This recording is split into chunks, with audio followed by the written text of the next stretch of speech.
I'm 85 years old. Yesterday morning, I stood in my hallway with my hand on the doorframe and couldn't remember where I was going. I wasn't scared. I was embarrassed and tired, and I realized something simple. Life doesn't suddenly become short one day. It has always been short.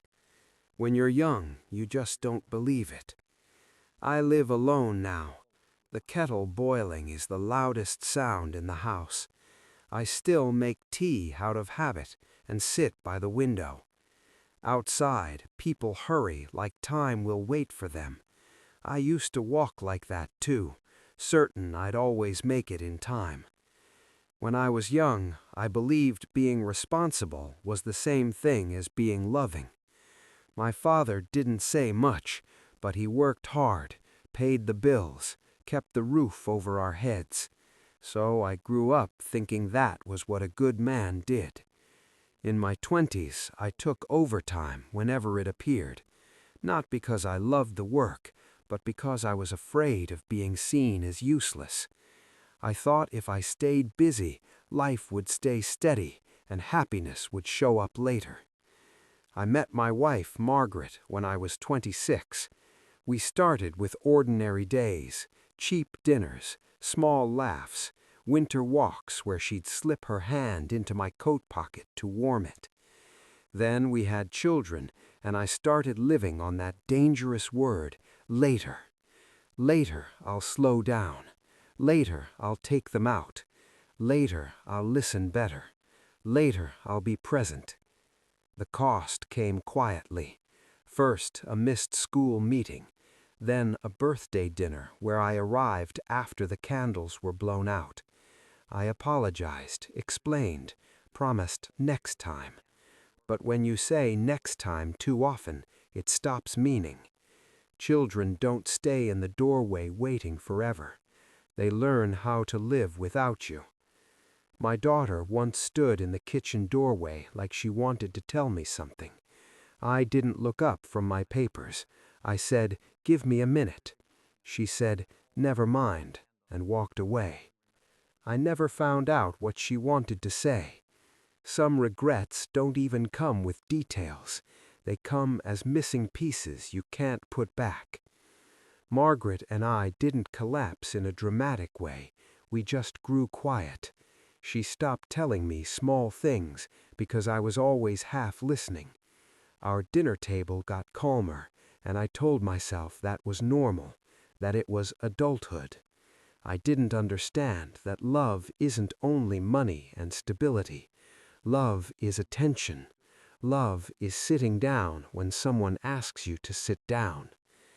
The turning point came in my late 50s. Margaret went to the supermarket and suddenly didn't know how to get home. On the phone, her voice sounded small. Then came tests, appointments, the harsh lights of hospital corridors. The doctor told us her memory would disappear piece by piece. Later, she had a stroke, not dramatic, just a quiet failure of the body. I followed the ambulance with her handbag in my hand, still thinking in tasks, who to call, what to bring, what to fix. It took me too long to understand there was nothing I could fix. She lived another 6 months. Some days she knew me, some days she didn't. The day she died was quiet. I told her I loved her, and I meant it.